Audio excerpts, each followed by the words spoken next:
자기소개서는 정성평가가 가능한 영역. 그러면은 자기소개서 평가의 비율은 100점 기준으로 봤을 때 몇 점 정도 주면 좋을까? 30? 그렇지. 많으면 30이 아니야? 왜냐면 자기소개서를 자기가 썼는지도 모르겠고 그나마 자기가 썼다는 가정하에 믿고 평가를 하는데 자기가 안 썼으면 어떡할 건데. 그러니까 정량적인 포션이 또 올라가는 거예요. 근데 서류평가 떨어졌다라고 했는데 자소서 때문에 떨어졌대. 그게 아니야. 자기소개서 진짜 열심히 준비하고 막 쓰는데 자기소개서 포션은 제가 생각할 때는 많이 주면 30점, 100점 만점에 정량에서 점수를 획득 못하면 자기소개서 만점 받아도 못 올라간다는 거예요. 좋아요, 구독, 알림 설정까지. 대표님, 서류평가에서 대부분 탈락하는 경우가 많은데 지원자들의 무엇을 평가하길래 다 떨어뜨리는 건가요? 무조건 스펙이 좋다고 일 잘하는 건 아니잖아요. 난 안 떨어뜨렸잖아. 일단 서류평가에서 제일 탈락을 많이 할 수밖에 없죠. 왜냐면은 인사 담당자도 알고 있어요. 이 스펙 좋다고 일을 다 잘할 거라는 보장이 없다라는 건 알고 있어. 그래서 그 스펙이라고 하는 것들을 신호효과라고 해가지고 단순히 일의 능력과는 무관하고 그냥 신호를 주는 거다. 막 이렇게 이제 이야기를 하긴 하는데, 그럼 왜 남들이 준비했던 신호를 당신은 준비하지 않았냐? 그러니까 준비를 해놓은 사람도 있고 안 해놓은 사람도 있는데 왜 자기는 준비를 안 해놓고 스펙이 다가 아니라는 이야기를 할까에 대한 질문을 던질 수 있겠죠. 그리고 저는 이제 특강 가면 그런 이야기 많이 하거든요. 우리 지존생분들한테 일 잘하는데 성격 나쁜 동료가 좋아요? 일은 좀 못해도 성격 좋은 동료가 좋아요? 이렇게 물어봐요. 후자가 저는. 일은 좀 못해도 성격 좋은 동료가 좋다. 네. 그렇죠. 저도 그런 동료가 좋아요. 근데 가만 생각해보면 이럴 수도 있어요. 일은 좀 못하는데 성격이 좋을 거란 건 또 어떻게 보장하지? 결국에는 지원한 모두를 면접을 보면서, 면접도 이제 성격을 다 알지 못하지만 그나마 그래도 그 사람을 직접 보면서 할 수 있는 건데 모든 지원자를 다 면접을 봐야 되는데 그게 어렵잖아요. 그렇기 때문에 서류 전형이라는 걸 넣는 거고, 하나 또 고민해야 될 건 이거죠. 회사는 돈을 벌어야 되잖아. 학교가 아니란 말이지. 학교가 아니기 때문에 어느 정도 준비가 돼가지고 빨리 가르쳐가지고 그 사람을 일하게 만들어서 그 사람이 돈을 벌 수 있게끔 해서 회사에 기여를 하게끔 한다거나, 그런 관점으로 이제 접근을 했을 때 결국 회사는 일도 잘하고 성격도 좋은 사람을 뽑고 싶은 거잖아요. 근데 일을 잘하는 것들을 어떻게 평가하냐라는 관점으로 볼 때 서류평가의 항목들이 들어가는 거죠. 그렇다면 직무마다 서류평가 기준이 다르게 만들어지나요? 그럴 가능성이 굉장히 높죠. 서류평가의 항목을 한번 고민을 해보자고요. 직무와 관련된 교육이 있을 거고, 직무와 관련된 자격, 그 다음에 직무와 관련된 경력이나 경험이 되겠죠. 경력이면은 경력상이 직무와 관련된 거고, 신입이면 직무와 관련된 경험, 뭐 유사 경험이라든지 그런 게 되겠죠. 결국에는 교육과 자격과 일에 대한 경험, 이 세 가지로 이제 크게 나눠진단 말이에요. 그러면 교육은 어떻게 평가를 할 수 있어요? 학교 수업.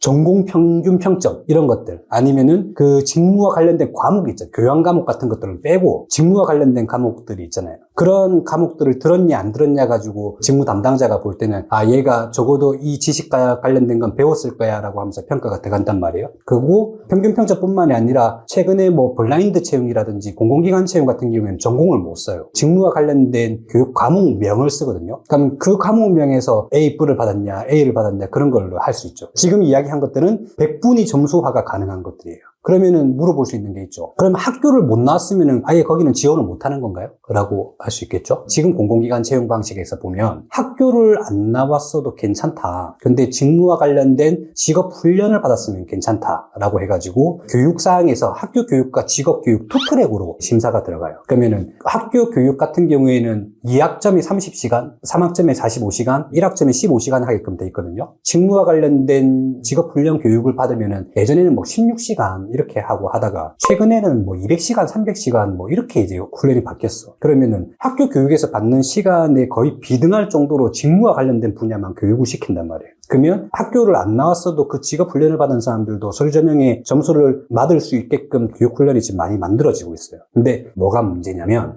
학교 교육도 나오고 직업 훈련을 받은 사람이 있기 때문에 직업 훈련만 받은 사람이 점수가 떨어질 수밖에 없는 거지. 그래서 신입사원들이 자기 전공을 바꿔서 지원하는 게 얼마나 어려운지를 한번 설명한 적이 있었는데, 보통 학교 교육만 받은 사람들이 있겠지만 거기다가 또 직업 훈련도 받아가지고 준비하는 사람들이 있단 말이에요. 이제 그런 경우에 지원자가 많은 공공기관 대기업들 같은 경우는 떨어질 확률이 높고, 중소기업 같은 경우에는 지원자 풀이 작기 때문에 학교 교육을 안 나왔다 하더라도 직업 훈련을 받은 사람이 서류 통과하고 면접 보는 경우가 굉장히 많아요. 예를 들어서 코로나 때 비대면 시즌 오면서 이제 개발자 수요가 엄청 들어가는데 뽑았는데 개발 공급이 없었단 말이에요. 그러면 개발자 공급이 없으니까 급여를 높여서라도 그 개발자를 뽑아야 되겠다면서 급여가 한참 높아졌다가 지금 좀 떨어졌는데, 그때 당시 프로그램 교육 직업훈련이 엄청 많이 생겼거든요. 그래서 전공이 프로그램 관련 학교가 아닌데 직업훈련을 받고 개발자로 입사한 경우가 굉장히 많은 거지. 대기업에서는 조금 힘들고, 대기업은 전공도 그 전공 나온 데다가 또 훈련받고 또 들어가는 경우가 많으니까, 중소기업은 그런 직업훈련을 통해서 전공 바꿔서 가는 경우가 굉장히 많았어요. 그 다음에 자격증 같은 경우에는 뭐 산업기사, 기사 이런 것들이 국가 공인 자격증들, 그런 자격증들은 공공기관에서 무조건 그 필수로 점수를 주는 편이고, 민간기업 같은 경우에는 굉장히 많이 좀 영향을 미치죠. 그건 직무와 관련된 자격증이니까. 예를 들어서 정보 처리 기사 이런 것 같은 경우에는 그 자격증을 땄다는 것만으로도 얘가 기본적으로 이해하고 있구나. 전공은 아니더라도 만약에 그걸 어떻게 땄다? 그런 경우에는 그 전공이 아니더라도 뽑을 수 있겠죠. 그래서 자격증 같은 경우가 이제 점수가 들어가는 경우가 많고, 그 다음에 경력, 경험 쪽에서는 대학생들이 어떤 경험을 하겠습니까? 대부분 이제 프로젝트 경험, 공모전 경험, 수상 경력 그런 것들밖에 이제 없을 텐데, 직무와 관련된 경험 같은 경우에는 점수화시키기가 어려워요.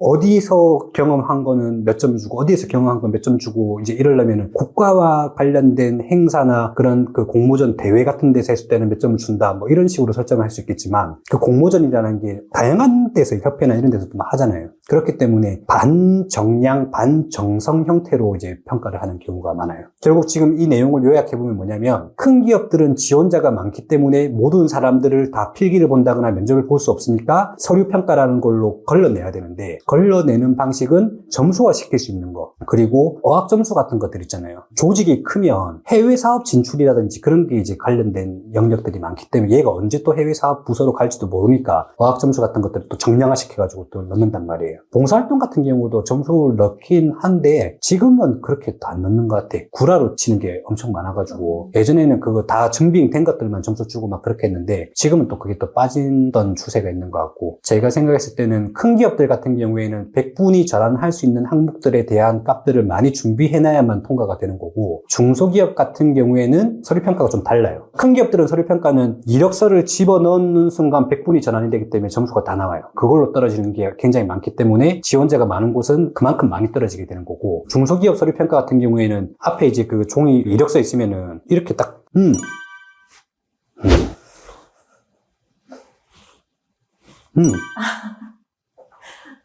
중소기업의 서류평가가 이럴 거예요. 왜냐면은 우리가 일을 가르칠 수 있는 적어도 기본적인 게 있냐 없냐 정도만 돼도 면접을 보니까 지원자가 없기 때문에. 근데 대기업은 정량평가로 일단 걸러내고 자기소개서라는 것들도 또 평가를 하죠. 왜냐면 일도 잘하고 성격도 좋은 사람이라는 기준에서 성격과 관련된 영역은 인성 역량들은 자기소개서만 이제 측정이 가능하니까. 그러면은 자기소개서 평가를 하는데 보통 100점 만점으로 서류평가할 거잖아요. 그러면 아까 이야기했던 교육, 자격, 경험, 그 다음에 자기소개서가 있어. 교육, 자격, 경험은 정량으로 좀 가능한 영역. 근데 자기소개서는 정성평가가 가능한 영역. 그러면은 자기소개서 평가의 비율은 100점 기준으로 봤을 때 몇 점 정도 주면 좋을까? 30? 그치. 많으면 3, 40이 아니야? 왜냐면 자기소개서를 자기가 썼는지도 모르겠고 그나마 자기가 썼다는 가정하에 믿고 평가를 하는데 자기가 안 썼으면 어떡할 건데. 그러니까 정량적인 포션이 더 올라가는 거예요. 큰 기업들일수록. 근데 서류평가 떨어졌다라고 했는데 자소서 때문에 떨어졌대. 그게 아니야. 아니에요.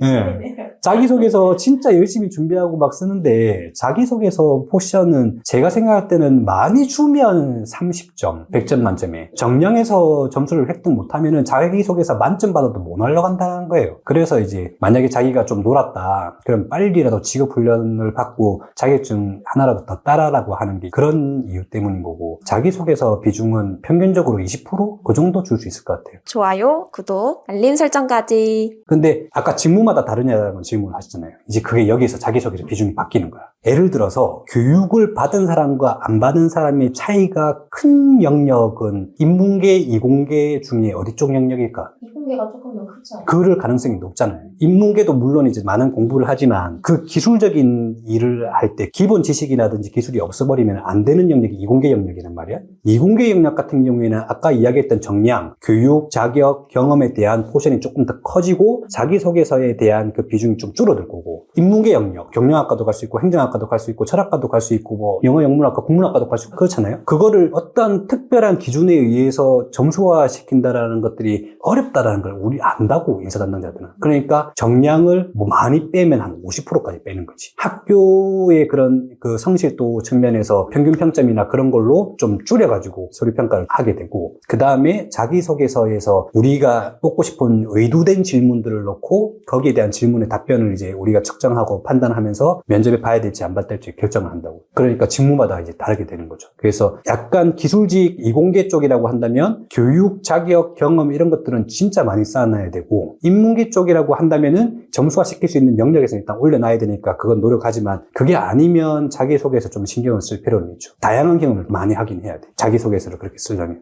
신입, 경력, 서류평가 기준도 다른가요? 그렇죠. 교육, 자격, 경험 이렇게 돼 있잖아요. 신입이면 경험 쪽이 많이 부족할 거잖아요. 그러면 교육, 자격, 경험을 100점 만점으로 했을 때 3분의 1씩 들어가는 거잖아. 그러면 신입 같은 경우에는 자격증을 경력보다는 덜 따겠지. 그렇게 해서 경험이 없을 거니까 경험을 한 1이나 2로 줄여버리고 자격증도 1이나 2로 줄여버렸어. 그러면 2씩 했다고 하면 6이 남잖아. 그러면 정량평가에서 교육 쪽이 6이 되고 그 다음에 자격 2, 경험 2가 될 가능성이 높죠. 근데 경력이라고 해버리면 이미 1을 하고 있으니까 앞에 있는 서류가 3도 아니고 2나 1 정도로 내려가 버려. 왜냐면 그건 이미 일을 하고 있는데 서류가 뭐가 문제야. 원래 서류를 보는 이유가 적어도 우리가 가르쳤을 때 그걸 따라올 수 있는 정도인지를 판단하기 위한 서류 평가가 교육에서 들어가는 건데, 경력 같은 경우에는 아예 교육사항을 빼버리는 경우도 있고, 아니면 뭐 직업훈련 쪽에서 이제 어느 정도 한 10 정도 넣고, 자격증 한 30 넣고, 경력 쪽에서 이제 한 50, 60 넣어버리는 거지. 그리고 경력 같은 경우에는 이력서 항목에서 그게 있어요. 경력기술서, 직무수행계획서 이런 걸 넣어가지고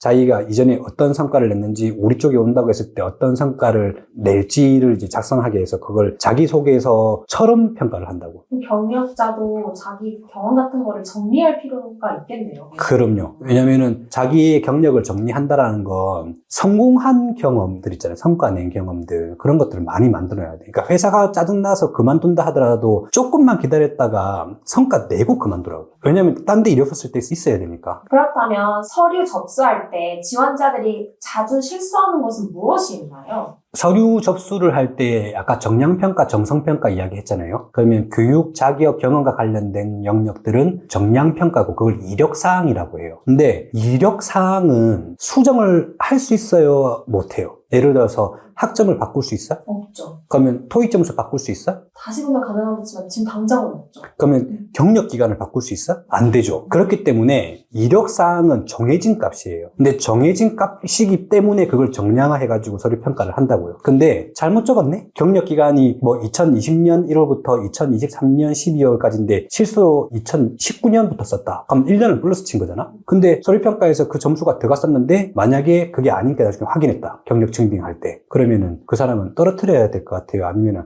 잘못 기재한 거 우리가 확인했으니까 괜찮아요 라고 하면서 데리고 가야 돼. 떨어뜨리지 않을까요? 큰 기업은 떨어뜨리죠. 그렇기 때문에 그런 것들 정확히 써야 되는데 그걸 가끔씩 잘못 적는 분들이 있어요. 그거는 자기가 고생해서 쌓아놨던 것들을 버려버리는 거니까. 그러면 또 이렇게도 할 수 있었어요. 자격증을 땄는데 그 자격증 날짜를 잘못 적었어. 그래서 자격증이 있음에도 불구하고 그 자격증을 빼고 점수화 시켰을 때 서류 전형의 합격선이라고 한다면 데리고 가는 경우가 있어요. 왜냐면 그건 빼버리면 되는 거니까. 근데 그걸 뺐을 때 만약에 서류 전형에서 다시 밑으로 떨어진다? 그러면 이제 그걸 빼고 가는 경우가 있지. 그래서 그 점수를 못 받고 넘어갈 수 있다. 자기소개서에서는 요즘에 AI 업체에서 이제 기업명 측정 그런 것들이 있거든요. 그런 것들 신경을 써가지고 해야 됩니다. 마지막으로 지금도 여러 군데 입사 지원을 하고 있는 취준생에게 마지막 한마디 부탁드립니다. 좋아요, 구독, 알림 설정까지. 서류 전형에 통과하는 게 제일 어렵기 때문에 서류 전형에 많이 지원하라는 말을 하고 싶어요. 그러니까 서류 전형에서 거의 98%가 떨어진다고 보면 돼요. 왜냐면은 채용해야 될 인원을 배수로 결정을 해서 서류 전형, 필기 전형, 면접 전형 이렇게 가게 될 건데 좋은 기업일수록 서류 전형에서 떨어질 확률이 굉장히 높습니다. 그래서 제가 취준생분들한테 어떤 식으로 서류 전형을 준비를 하면 되냐고 이제 이야기를 드리냐면 현재 내가 가진 이력사항, 스펙들이 남들보다 뛰어난지 필요한지 아닌지를 정확히 측정하기가 힘들어요. 전국에서 몰리는 지원자의 스펙들을 다 내가 비교 분석할 수는 없단 말이에요. 그래서 제가 생각했을 때는 대기업군에 한 10군데 지원해보고, 중견기업군에 한 10군데 지원해보고, 중소기업군에 한 10군데 지원해보고, 대기업군에 10개 중에 3개가 서류를 통과한다? 그러면 자기 스펙 잘 준비된 거예요. 근데 대기업에 10군데 지원했는데 1개 정도 통과한다? 그러면은 대기업도 지원하지만 중견기업에 좀 많이 지원해야 돼. 근데 중견기업에 지원했을 때 10개 중에 서류 전형이 6개 통과한다? 그러면 그것도 진짜 괜찮은 거예요. 그리고 나서 이제 면접을 잘 봐야 되는 거지. 근데 자기가 대기업도 서류 전형 통과가 안 되고 중견기업도 서류 전형 통과가 안 된다. 그러면은 빨리 인지해야 돼. 내가 다른 사람들보다 내가 지원하려고 하는 직무에서의 그런 스펙들이 많이 부족하구나. 그러면 거기에 관련된 자격증 아니면 직업훈련 1개라도 더 빨리 여러 군데 지원하면서 준비해야지. 그걸 빨리 쌓아놔야 돼요. 그걸 하고 나서 서류 전형이 통과되면 저는 무조건 반 이상은 합격이라고 봐요. 면접은 노력하면 할 수 있어요. 자기가 뭐 내성적이든 말을 못하든 뭐 그런 것들을 떠나서 어차피 자기가 앞으로 남들이랑 이야기하면서 살아야 되는 거예요. 직장에 들어가면은. 그러면 결국 해결해야 될 일이기 때문에 가장 어려운 서류 통과를 했다고 한다면 면접은 오히려 저는 더 편하다고 보거든요. 면접을 준비하실 때는 반드시 우리 영상을 보셔가지고 어떤 태도로 임해야 되는지, 무엇을 평가해야 되는지 이런 것들을 꼭 봐야 돼요. 이상입니다. 다음에 봐요.